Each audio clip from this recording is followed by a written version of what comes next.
하나님의 말씀은 신약성경 마태복음 5장 3절에서 12절까지 말씀입니다. 신약성경 마태복음 5장 3절에서 12절까지 말씀을 제가 봉독하겠습니다. 신약성경 5쪽 마태복음 5장 3절에서 12절까지 말씀입니다. 제가 봉독하겠습니다. 심령이 가난한 자는 복이 있나니 천국이 그들의 것이며 애통하는 자는 복이 있나니 그들이 위로를 받을 것이며 온유한 자는 복이 있나니 그들이 땅을 기업으로 받을 것이며 의에 줄이고 목마른 자는 복이 있나니 그들이 배부를 것이며 긍휼히 여기는 자는 복이 있나니 그들이 긍휼히 여김을 받을 것이며 마음이 청결한 자는 복이 있나니 그들이 하나님을 볼 것이며 화평하게 하는 자는 복이 있나니 그들이 하나님의 아들이라 일컬음을 받을 것이며 의를 위하여 박해를 받는 자는 복이 있나니 천국이 그들의 것임이라. 나로 말미암아 너희를 욕하고 박해하고 거짓으로 너희를 거슬러 모든 악한 말을 할 때에는 너희에게 복이 있나니 기뻐하고 즐거워하라.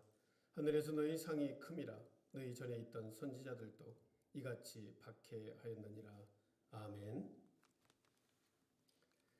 오늘 우리에게 주시는 마태복음 5장 10절, 11절, 12절의 말씀으로 복 있는 자의 8번째 말씀, 의를 위하여 박해를 받는 자, 그런 제목으로 여러분과 함께 은혜 나누기를 원합니다.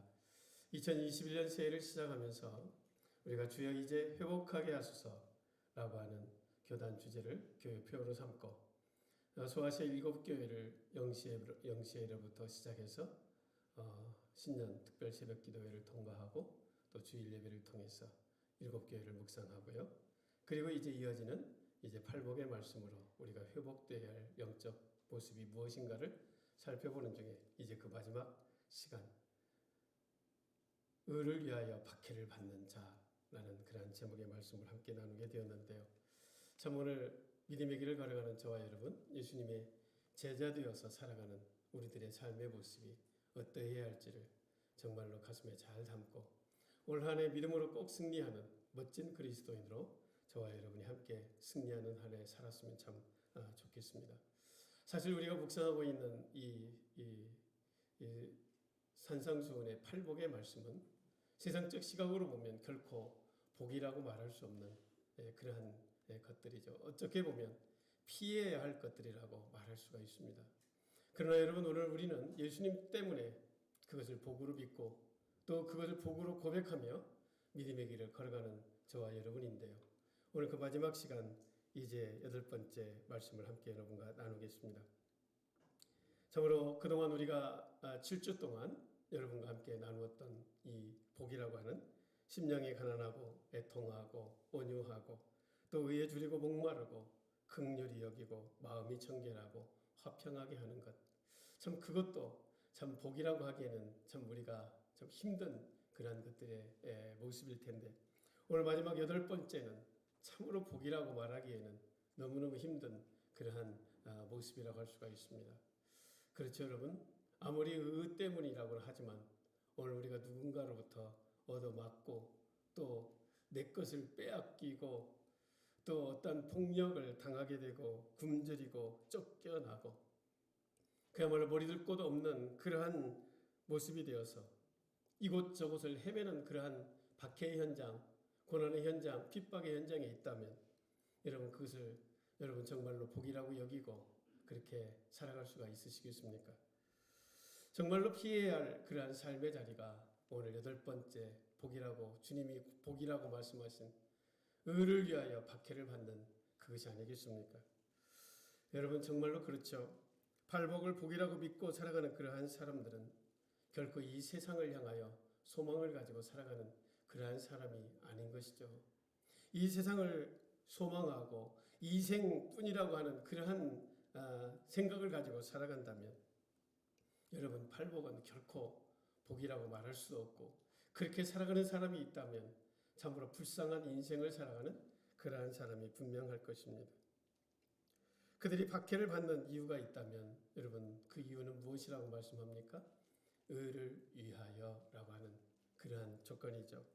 여러분 의라고 하는 것 우리가 팔복을 묵상하면서 4번째 의에 줄이고 목마른 자라는 그 말씀을 통해서 여러분 의라는 그런 단어를 함께 묵상하고 나누었는데요. 디카이오시네라고 하는 헬라어를 사용하는 그런 단어이기도 합니다. 의, 여러분 무엇입니까? 바로 하나님 자신이 의가 아니겠습니까? 오늘 본문에서 보면 이제 예수님 자신이 바로 의가 아니고 무엇이겠습니까? 여러분 오늘 성경은 10절에서 의를 위하여 박해를 받는 자 그렇게 말씀하고 있죠. 그런가 하면 이어지는 11절의 말씀을 보면 나로 말미암아 너희를 욕하고 박해한다라고 말씀합니다. 나로 말미암아, 바로 예수님으로 말미암아, 예수님으로 인하여 너희를 욕하고 박해하는 그것 똑같은 그런 선상에서 이렇게 말씀하고 있는 모습을 볼 수가 있죠. 바로 팔복을 복이라고 여기고 살아가는 그 사람들에게 소망이 있다면 그것은 무엇이겠습니까? 바로 예수님 자신이다라고 하는 말씀인 것이죠. 예수님의 제자 되어 살아간다고 하는 것은 세상의 어떤 부귀영화, 공명 또는 안전 이런 것을 추구하고 그것을 목적으로 살아가는 그러한 삶이 결코 아니다는 사실을 우리는 알고 있는 것입니다. 여러분 우리가 예수님의 제자 되어 살아가는 목적이 어떤 세상의 부귀영화에 있다면 여러분 방향을 상당히 잘못 잡은 사람입니다. 그렇습니다. 정말로 솔직히 말씀드려서 그렇습니다. 세상에서 부자되고 세상에서 명예롭고 세상에서 어떤 권세 위치에 있어 살기를 원해서 예수를 믿기로 예수님의 제자 되어 살기로 목적을 했다면 여러분 방향이 잘못되었습니다. 세상에 사업을 하든지 다른 세상적인 것으로 나가야 하는 거예요. 결코 거기에는 예수님의 제자된 목적이 있을 수가 없습니다. 예수님의 제자 되어 팔복이 복이라고 믿고 살아가는 그러한 사람들의 목표가 있다면 그것은 예수님 자신인 것이죠. 하나님 자신인 것입니다. 그래서 여러분 그들이 심령이 가난해진 까닭은 그 안에 예수님을 얻기 위해서 심령이 가난해진 것이죠. 그들이 애통하는 까닭은 여러분 예수님을 온전히 사모하기 때문에 그 예수님을 너무너무 사모하기에 날마다 눈물로 애통함으로 예수님을 그리워하는 그러한 삶의 모습인 것입니다. 그들이 온유한 까닭은 예수님께서 이 땅의 삶을 그렇게 온유하게 살아가셨기에 그 주님을 닮아서 온유한 삶을 살아가게 되는 것이죠. 여러분 그들은 누구인가? 예수님으로 인해서 줄이고 목마른 그러한 사람들, 그들이 바로 팔복을 복이라고 믿고 살아가는 그러한 사람들의 모습인 것입니다. 그들의 마음은 예수님 한 분만으로 만족하고 다른 곳에는 욕심이 없는 그러한 청결한 깨끗한 사람들이 바로 그들이었다라고 하는 것입니다. 그들은 예수님처럼 세상에서 평화를 만들어가는 그러한 사람들로 살아가는 사람들이었습니다. 그들은 이제 박해를 당하고 모욕을 당해도 참는 것은 바로 예수님의 뜻을 따라 살려 하는 그러한 목적이 있기 때문이다라고 하는 것입니다. 사랑하는 성도 여러분, 제자되어 살아가는 사람의 전체적인 삶의 목적이 바로 예수님 때문이라면 여러분 너무나도 편협한 그러한 종교인이라고 말할 수가 있겠습니까? 결코 그럴 수가 없습니다. 저와 여러분의 삶의 목적은 오로지 예수님, 나의 하나님이 목적이 되는 것이죠. 왜 그럴까요, 여러분? 우리의 의의 근원이 바로 주님으로부터 나오기 때문에 그렇습니다. 우리의 의의 삶의 모범이 바로 주님이 보여주셨기 때문인 것입니다. 뿐만 아니라 예수님이, 우리 주님이 우리가 의의 삶을 실천할 수 있도록 오늘 또 도우시고 함께 하시고 힘을 주시는 그러한 주님이시기 때문에 그렇습니다. 그래서 우리의 삶의 온통 모든 부분의 목적은 예수님이라고 하는 사실인 것이죠. 우리가 이처럼 예수님을 쫓아 살아가는 그러한 삶을 살아갈 때에 결국 마태복음 5장부터 7장까지 주님이 가르쳐 주신 산상수훈의 그런 가르침의 인격의 삶을 살아낼 수 있는 그러한 저와 여러분이 될 수 있다, 그런 말씀인 것입니다. 여러분 팔복을 복으로 알고 우리가 살아갈 때 그러한 주님의 말씀 앞에 복으로 인정하고 고백하고 살아갈 때 우리는 산상수훈의 가르침의 말씀을 실천해 나아갈 수 있게 되는 것이죠. 오른편 뺨을 칠 때 왼편 뺨도 돌려낼 수 있는 여유가 있게 되는 것입니다. 속옷을 가지고자 하는 자에게 겉옷까지도 줄 수 있는 넉넉함이 있게 되는 것이죠. 억지로 오리를 가고자 하는 자에게 십리까지라도 동행할 수 있는 여유가, 바로 팔복을 복으로 고백하고 예수님이 전부로 고백하고 살아가는 그러한 삶을 살아낼 때 가능한 일들이 아니겠습니까? 내가 대접받고 싶은 대로 남을 대접하며 살아가는 그러한 삶을 살아갈 수 있게 되는 힘도 바로 거기에 있다라고 할 수가 있습니다.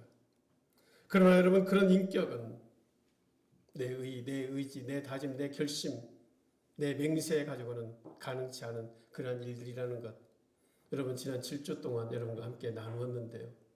저와 여러분이 예수님 안에, 성령님 안에 있을 때 성령께서, 내 안에 계신 주님께서 우리에게 그러한 열매를 맺을 수 있도록 이루어 가신다라는 사실을 우리가 배웠습니다. 예수님을 우리가 많이 사랑하면 사랑할수록, 그래서 우리는 산상수훈의 주님의 가르침의 말씀에 그러한 인격의 사람이 될 수가 있다, 그런 이야기인 것입니다. 그런데 여러분, 예수님 없이 의를 쫓는 사람이 있다면 어떻게 될까요? 여러분, 그 사람은 예수님이 그토록 책망하는 바리새인이 될 뿐입니다. 예수님 없는 의를 쫓아 살아가는 사람은요, 그의 입술에 판단이 있습니다. 그의 입술에 정죄가 있습니다. 그리고 남의 시선을 너무너무 의식하는 통에 외식하는 자의 삶을 살게 되죠.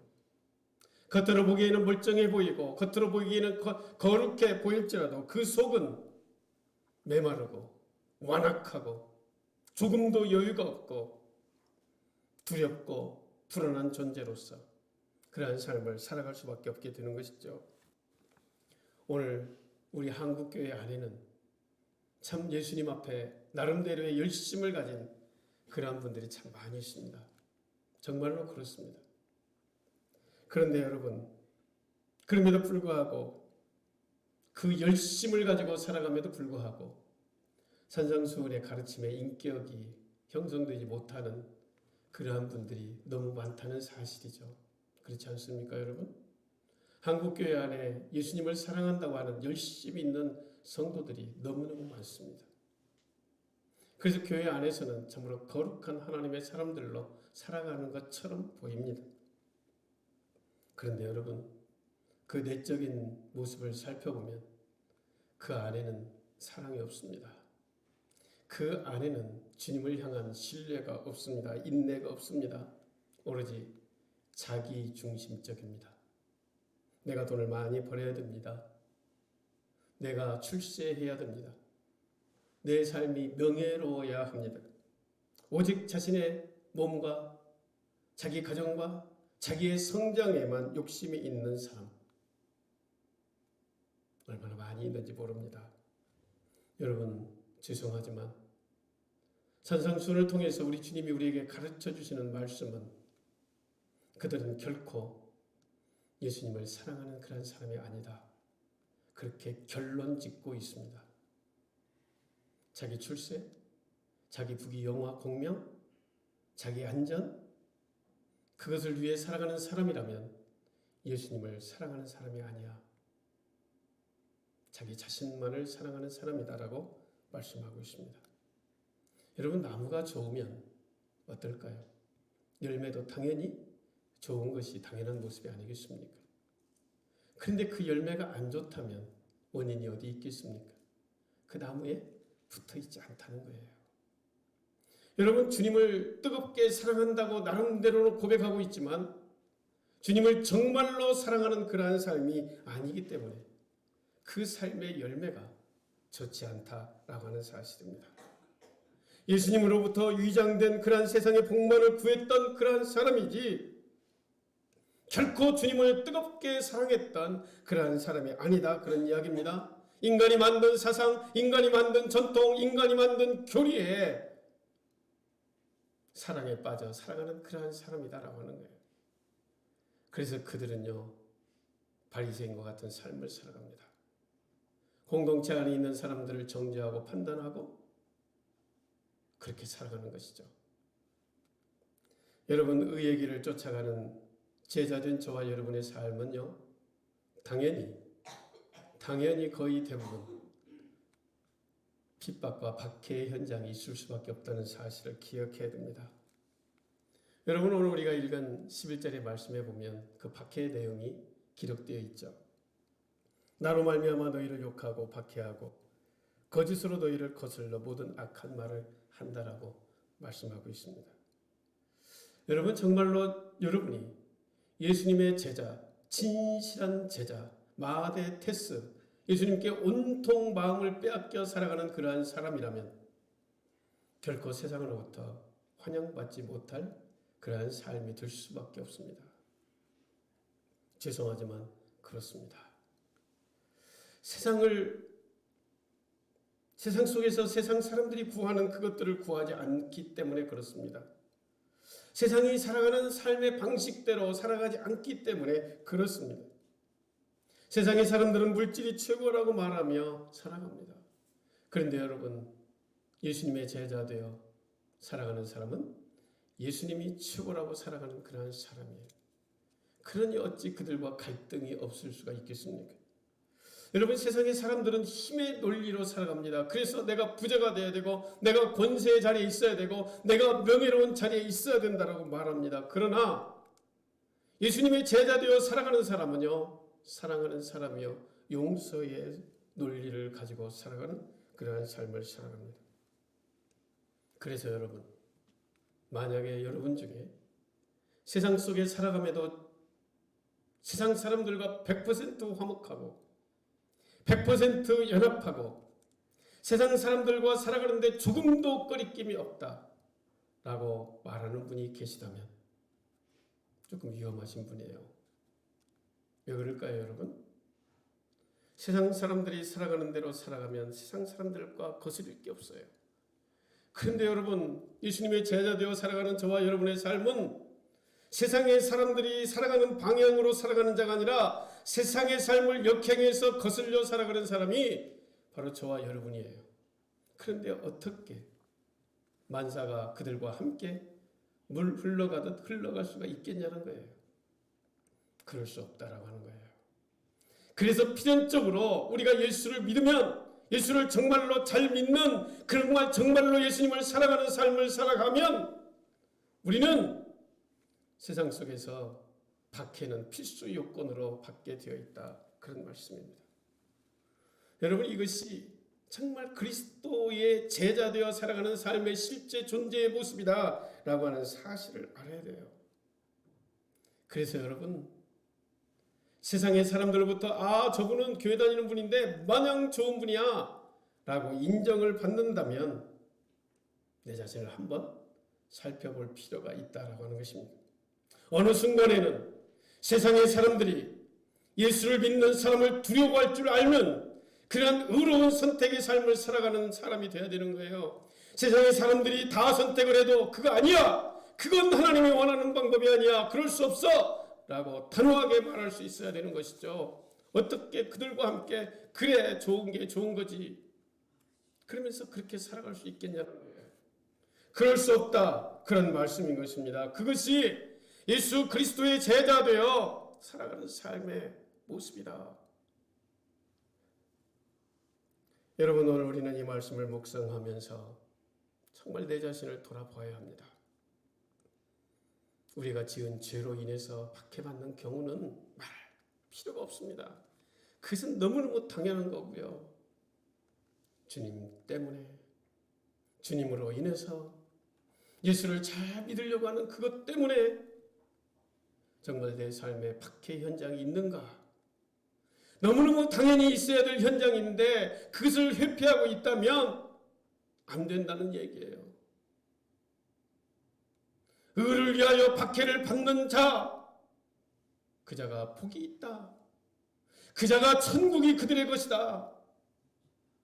그 자가 천국에서 상이 크다. 그렇게 주님이 말씀하고 있는 것이죠. 여러분, 오늘 나의 삶의 자리에 정말로 내가 의를 위하여 예수님 때문에 박해를 받고 있는지를 생각해 보아야 합니다. 오늘날 물론 초대교회처럼 출교당하고 고문당하고 매맞고 순교당하는 일은 적어도 오늘 저와 여러분이 발딛고 사는 이 한국 땅에는 그러한 일은 절대 없습니다. 그러나 물론 가정마다 믿지 않는 남편을 만나시고 또 믿지 않는 시어머니, 시아버지 때문에 믿음 생활을 잘 못하시고 핍박받는 그러한 가정은 있을 수 있지만 국가적으로 제도적으로 우리가 신앙생활함에 있어서 핍박을 하는 그러한 나라가 결코 아니다는 사실이죠. 그렇다면 여러분, 오늘 가정적으로 문제가 없는 그러한 사람들이라면 여러분 우리에게는 박해 현장이 없을까요? 그렇지 않습니다.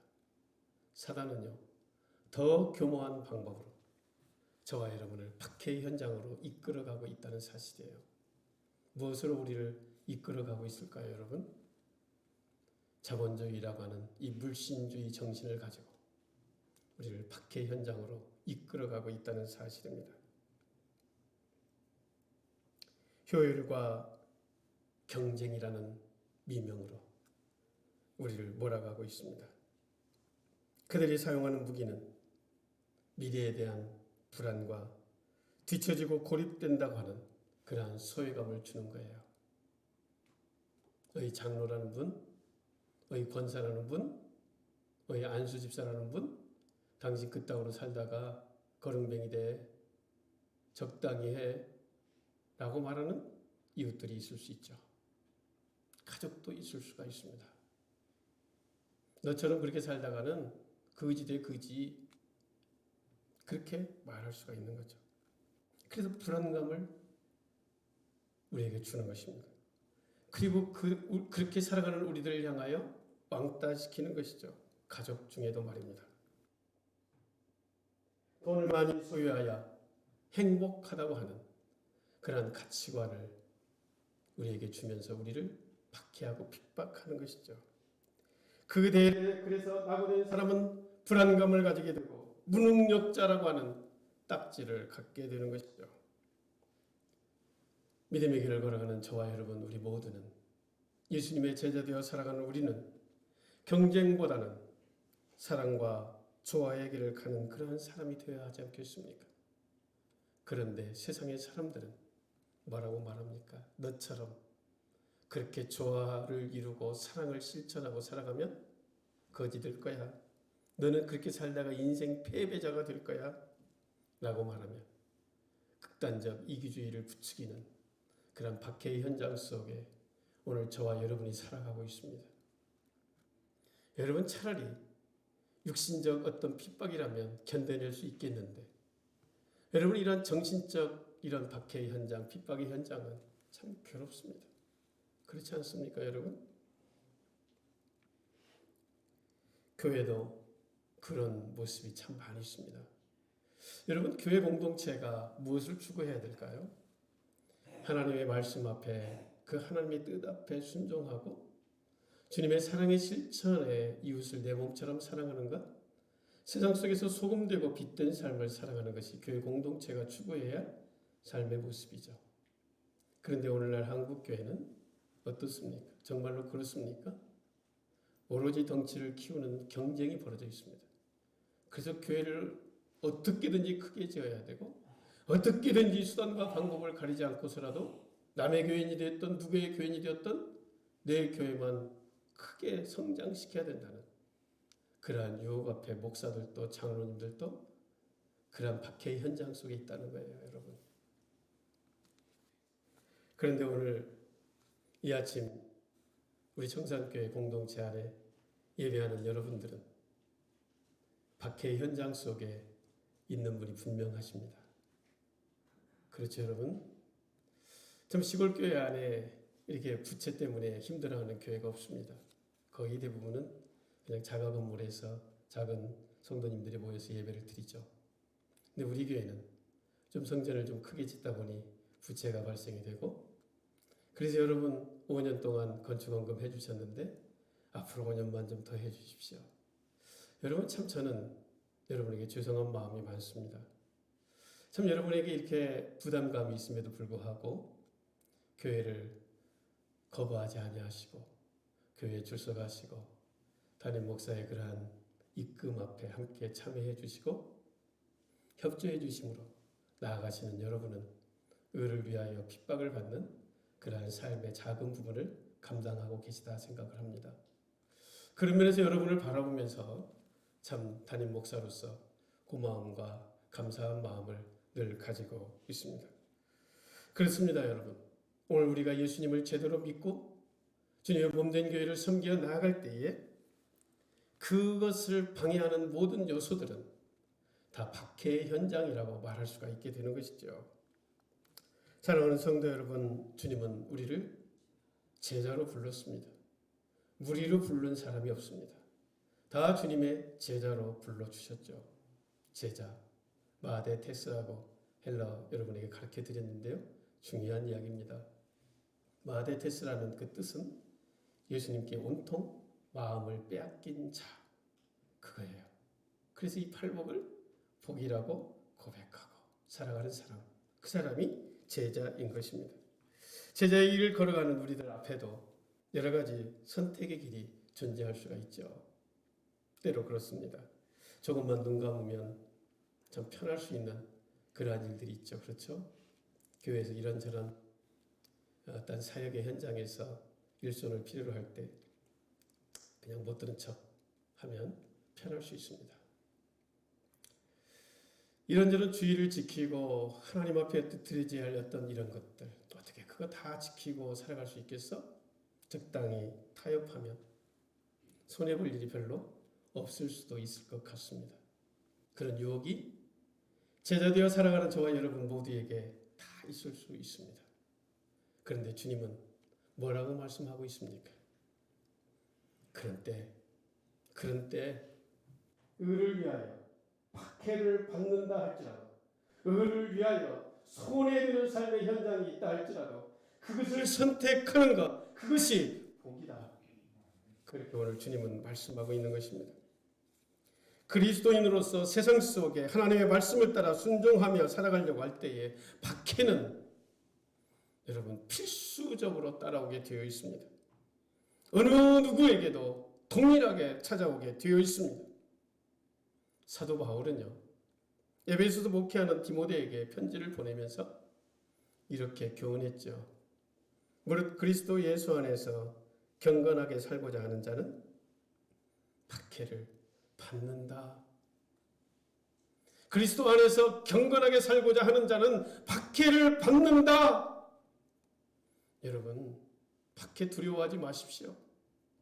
그것이 복된 것입니다. 그것이 그들에게 천국이 그들의 것입니다. 여러분 의롭게 살려 하면 박해를 감수하셔야 됩니다. 좀 더 쉬운 편으로 하면 손해를 감수해야 됩니다. 좀 더 쉬운 편으로 하면 희생을 감수하셔야 됩니다. 하나님의 말씀에 의게 된다면, 하나님의 말씀이라면 그 말씀을 지키기 위해서 손해볼 것을 각오하는 자, 그 자가 바로 의를 위하여 박해를 받는 자라고 하는 사실입니다. 오늘 우리는 이 땅을 살아가면서 먹을 것, 입을 것에 대한 두려움 때문에 우리는 그 어두움과 타협하는 경우가 얼마나 많이 있는지 모릅니다. 주님께서는 말씀을 지키려고 노력하는 자가 복이 있다라고 말씀하고 있습니다. 그에게 가장 소중한 천국을 주시겠다고 약속하시고 계시죠. 여러분, 천국의 실상은 여러 모습으로 우리가 생각해 볼 수 있겠지만 그 천국의 모습 중에 하나가 바로 교회 공동체라고도 할 수가 있습니다. 교회는 의를 위하여 박해를 받는 자들의 모임, 공동체, 그것이 교회다라고도 할 수가 있겠는데요. 서로 위로하고 서로 격려하며 어려울 때 서로 나누어 줄 수 있는 것. 여러분, 이렇게 함께 할 때에 그러한 사람들이 우리 주변에 많이 있을 때에 우리는 지치지 않고 의를 위하여 박해를 받는 삶을 선택하고 살아갈 수 있게 된다, 그런 말씀인 것입니다. 주님은 이들이 복이 있다 말씀하시면서 천국이 그들의 것이라고 말씀했습니다.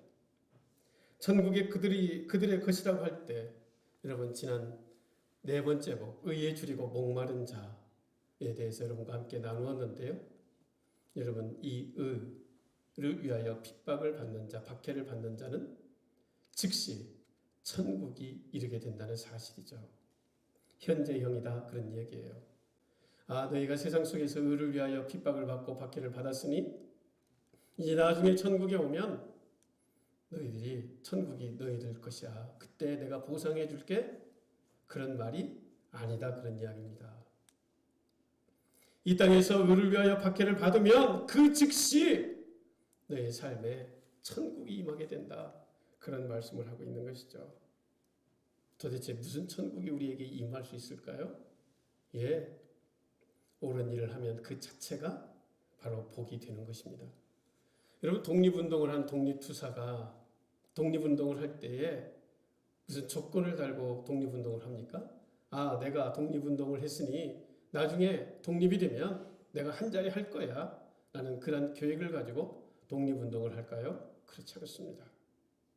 나라의 어떤 독립을 위해서 자신의 삶을 드리는 것이죠. 그래서 손해도 감수하고 때로는 죽음도 감수하면서 독립운동을 하는 거예요. 왜? 그 일이 옳은 일이기 때문에. 더 이상 목적이 없습니다. 물론 국가가 그를 참으로 귀하게 여기고 그를 이제 잘 대우하는 것은 국가가 하는 일이지만 그것을 목적으로 그 일은 하지 않는다 그런 이야기입니다. 여러분 오늘 우리가 자녀를 키우고 있지만 자녀를 그렇게 키우는 분이 혹시 계실까요? 내가 이놈을 좀 잘 키워서 내가 노년에 이놈한테 좀 도움을 많이 받고 노후 대책으로 내 이놈을 잘 키워야지 그러면서 키우는 엄마 아빠가 계실까요? 그런 부모는 거의 없을 것입니다. 자녀가 사랑스럽기 때문에 무슨 조건이 있어서가 아니라 그냥 사랑하고 돌보고 섬기고 양육하는 것이죠. 여러분 오늘 우리가 예수님을 믿을 때 마찬가지입니다. 나 같은 것, 벌레보다 못한 나 같은 것을 주님이 구원해 주시고 그 십자가의 길을 묵묵히 걸어가시고 물과 피를 다 쏟으시기까지 내 죄를 용서해 주시고 하나님의 자녀를 삼아 주셨기에 그 은혜 앞에 감사함으로 예수님이 최고라고 예수님 한 분만으로 만족하다고 그러면서 살아가는 것이 오늘 우리들의 모습이 아니겠습니까? 사랑하는 성도 여러분, 오늘 우리가 정말로 예수님의 제자 되어 살아가기를 원할 때 여러분 손해될 일이 많습니다.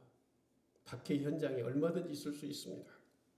그런데 여러분 그것 때문에 그 길을 외면하고 적당히 타협하고 걸어가면 나중에 주님 만났을 때 상당한 부끄러움이 여러분에게 있을 수 있습니다. 여러분 요한복음에 보면 베드로가 예수님을 3번씩 부인하는 일이 등장하죠. 그리고 부활하신 예수님께서 베드로를 만납니다. 그리고 베드로에게 묻습니다. 요한의 아들 시몬아, 네가 나를 사랑하느냐? 묻습니다. 베드로가 대답합니다. 내가 주를 사랑하는 줄 주께서 아시나이다. 또 주님이 묻습니다. 요한의 아들 시몬아, 네가 나를 사랑하느냐? 내가 주를 사랑하는 줄 주께서 아시나이다.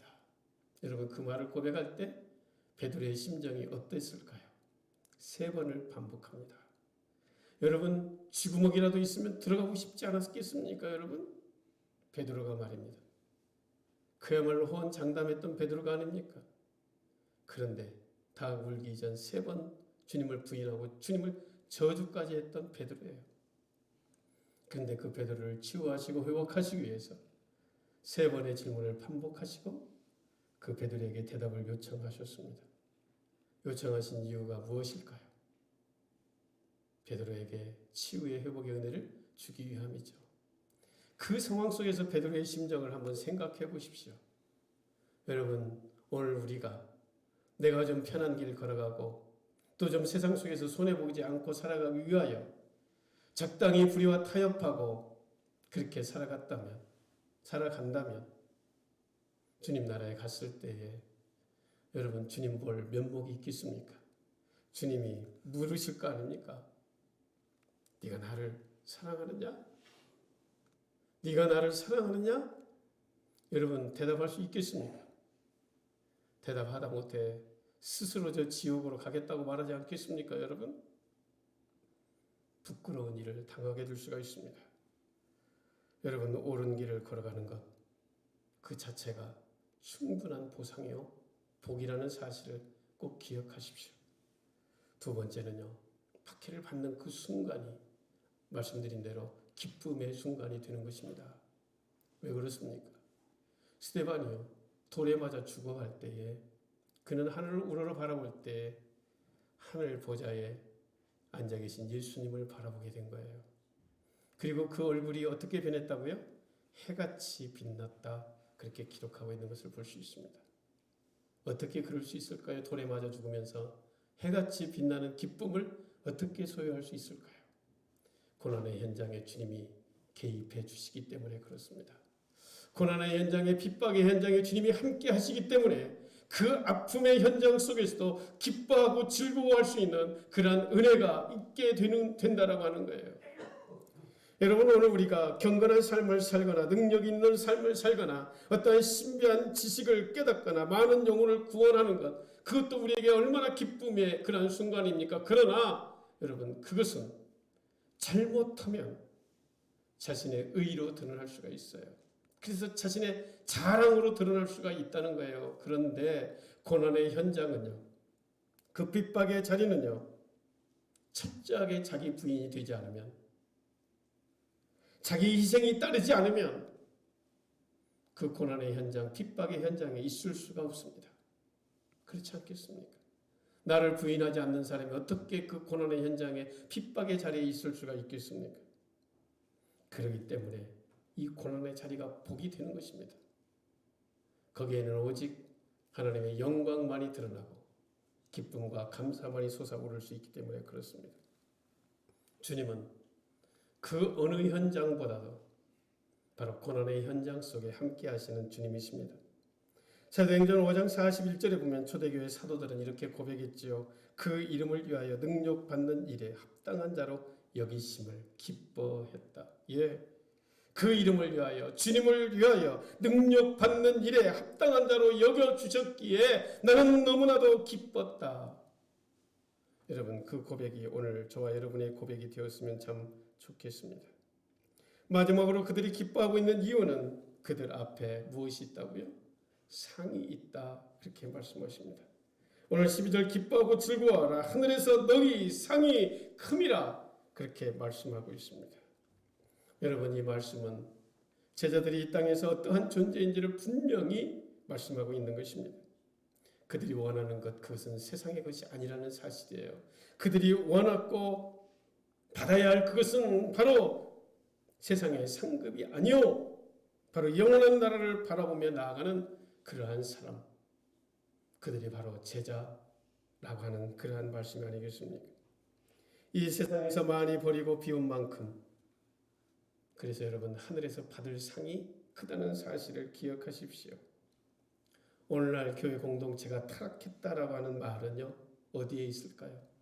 다양한 원인이 있을 수 있겠지만 여러분, 천국에 대한 소망이 약화되었기 때문에 그래요. 어쩌면 천국에 대한 소망이 없다라고 할 수도 있을 것입니다. 요즘 우리들의 모습은 어떻습니까? 정말로 천국에 대한 소망을 가지고 이 땅에서 삶을 살아가십니까? 아니면 이 땅에서 부귀 영화를 누리기 위해서 오늘 예수를 믿고 살아가십니까? 어디에 여러분의 마음이 있습니까? 바라기는 천국을 소망함으로 오늘 이 땅에서 삶을 살기를 축복합니다. 그래야 소망이 있습니다. 여러분, 그런데 오늘 한국교회 교인들을 보면 죄송하지만 천국의 소망이 있어 살아가는 사람보다 땅의 소망을 가지고 땅 속에서, 땅 위에서 부자되고 명성 얻고 권세 누리고 살기를 소망하고 예수 믿는 사람들이 너무나도 많다는 사실이에요. 거기에서 타락하는 거예요. 거기에서 적당히 타협하고 세상과 짝하고 살아가는 원인이 바로 거기 있는 거죠. 여러분, 우리의 온통 마음이 예수님께 있고 우리의 모든 삶의 목적이 천국에 대한 상급을 바라보고 있다면 여러분, 우리의 삶의 모습은 확 달라질 수가 있게 되는 것입니다. 그리스도의 제자들이 의를 위하여 핍박을 받는다는 사실은, 그것은 여러분 이 땅에 우리가 머무를 것이 아니다라는 사실을 말씀하고 있는 것입니다. 우리를 위하여 하늘의 상급이 예비되었다는 사실은 우리의 만족이 어디에 있어야 하는지를 주님이 말씀하고 있는 것이죠. 그리스도의 제자의 길을 가며, 사랑하는 성도 여러분, 그 기쁨을 맛보며 살아가는 저와 여러분 우리 모두가 다 되실 수 있기를 바랍니다. 오늘날도 하나님의 뜻을 선포하며 일상의 삶에서 그 하나님의 말씀을 실천하고 살아가는 예수님의 제자들에게 여러 모양으로 박해의 현장이 끊임없이 찾아오게 되어 있습니다. 하지만 그들은 하나님의 나라를 경험하며 살아가는 복을 받은 사람인 줄로 믿습니다. 예수님의 제자들이 혹독한 박해의 현장이 있다 할지라도 견딜 수 있게 되는 것은 하나님의 나라를 경험하며 살아가기 때문인 것이죠. 그리스도인들은 세상에서 박해를 받고 고통을 당하지만 하나님의 나라를 현재 경험하며 살아가기에 또한 그러한 손해도 핍박도 또 어떠한 박해도 견딜 수가 있게 되는 것입니다. 예수님은 의를 위하여 박해를 받는 자들을 향하여 오늘 그렇게 말씀하시죠. 기뻐하고 즐거워하라. 그 이유는 하늘에서 상이 큽니다. 여러분, 오늘 우리가 정말로 하늘에서의 상을 영원히 살 그곳에서 하나님의 멋진 상급으로 정말로 멋진 그리스도인으로 이 땅에서 살아 누릴 수 있는 저와 여러분 우리 모두가 다 될 수 있기를 바랍니다. 기도하겠습니다. 사랑하는 하나님, 그렇습니다. 정말 우리가 이 땅에서 예수님의 제자되어 살아가는 그 삶이 아버지 결코 세상의 것에 있지 않은 것을 우리가 믿음으로 바라보며 정말로 예수님 한 분만으로 만족하고 그 주님 때문에 때때로 손해보고 희생하고 핍박과 박해의 현장을 마다하지 아니하고 어떠한 경우에도 주님 중심의 삶을 살아내는 하나님의 백성들 모두가 되어 천국이 그들이 것이 되고 천국에서 큰 상을 받는 하나님의 사람들로 살게 하여 주옵소서. 예수님의 이름으로 기도하옵나이다. 아멘.